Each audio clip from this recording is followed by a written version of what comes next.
And he and I have minor obsessions, and his major obsession is leading fly fishing adventures. So the first thing Mike did is he gets us to the Long Beach Casting Club for 4 hours of classroom instruction. And I discovered that Molly Bennett is a frickin' genius. Just now you're stuck? Just figured that out? Oh my God, who knew? I'm sitting there in class and I am struggling to keep up. I have never felt so incompetent in my life in a classroom situation. And Molly's asking these questions that show an advanced mastery of the subject. And Larry is no slouch either because he's answering the questions. So then we get to go out to this little pond they have behind the casting club, and we get to practice casting. Again, I don't do incompetence usually, but Lord, it's very hard. Let me just tell you. So I'm casting and I'm trying to get the damn thing over the pond, and finally I catch something. It's the back of my pants, of course. So a week and a half ago, we go up to the mountains. 6 hours north of here, Bishop, to Convict Lake Resort. It's a bunch of little cabins. It's gorgeous up there. It's about 19 degrees, but it's a dry 19 degrees. So the next morning we go to the river. And the first thing we do is walk along this beautiful river and learn about bugs. Bugs. And then they actually have us reach down to these rocks and lift up the bugs that are underneath them and scrape off the larva with our fingers and put it into a vial. Okay, at least I can do this. It's not fun, but I can do this. So then they take us back and they teach us how to connect the fishing pole, it's a rod, to a leader, to a line that's tapered, to something, a giblet or a niblet or tibbet or something. Swivel. To a weight. And Okay, we've got insides of chickens and corn. You have to hook up this 1/4-inch hook with a fake fly on it, with tendrils, to the last line, which is the size of human hair. So I'm standing out there, and I'm having trouble. I've done this not 20 times. The sweat is running into my eyes because I had dressed for 19-degree weather in the morning, and it's 69 degrees out there. And I am trying to get this damn thing tied on there. I have never been so frustrated in my entire life. My incompetence drove me to tears because they're waiting for me, and I can't get this damn knot. I said, all right, I can do this. I'm a rocket scientist, I can tie a damn knot. So I do it again, and I'm getting the hook out of my finger for the 5th time, and finally I get so frustrated, I say, I do not like fly fishing, I'm never doing this again. I'm going to get in my little car and tear out of here and throw these rubber overalls out the window. I finally say, I really can do this, and finally I can't do it, and I get so frustrated, I just yell, son of a bitch! And Mike comes over on his steed, and ties the damn knot onto the hook. What the heck? But that evening I realized I'm very glad that I did not stomp off because we had a party, a potluck barbecue. And I discovered more things about my adventure mates. The first is Mel Varenas. Unbelievable, she's 4'11". Her shoes are 7.5 sizes smaller than mine.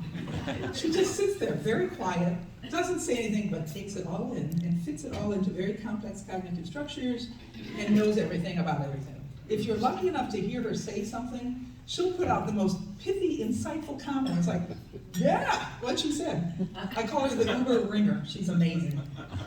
The other thing I learned is that Ian Patterson is not a jerk. Wow. Really? Wow. A big learning. Oh no. That's right. If memory serves, I had met Ian on a Facebook discussion group about politics. Oh. That's not a good idea. And let's just say we didn't get off on the right foot. But I sat there at the barbecue and I listened to him talk about his commitment to making the community better. And this guy had put such effort into just doing what he could to make it better. And I realized the guy has a big heart and he's definitely not a jerk.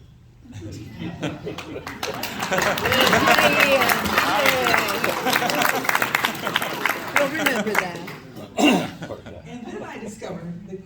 Gregson is a newlywed.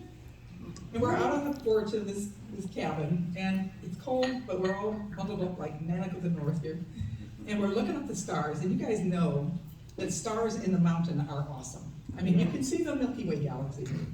So we're sitting out there, and everybody's looking up, and I look over at Ian and Maria, and they are under one blanket, and they are looking at each other like newlyweds look at each other. Not you, Ian. No, it's Chris.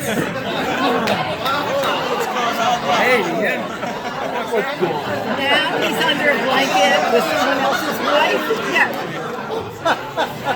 Which puts him back into the jerk category, but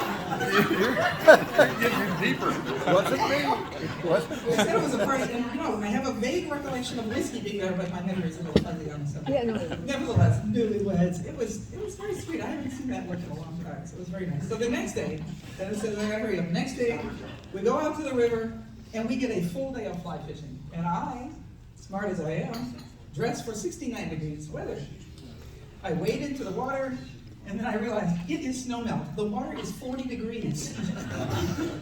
So I'm like trying to figure out how to stay warm, and I'm practicing the dance that I'm performing next week. And Ian calls it my river dance. And Mike spreads us out so that we do not catch each other instead of the fish. And when there's nobody there to talk to, you can kind of get your head out of your fishing tackle box and look around and see, my God, the sky is this color of blue that I had never seen before. There is not a word for it. I looked it up. There is no color, no name for this color of blue. And the grass on the other side of the river, golden grass is waving in the wind and it smells so good. And on the other side of the grass, there is an actual cattle drive going on. I mean, me and cattle drives. It was great. And the river is kind of trickling down, making this sound that is like so relaxing. And the sun is glinting like diamonds. You guys have been fly fishing. You know what I'm talking about. It's glinting like diamonds.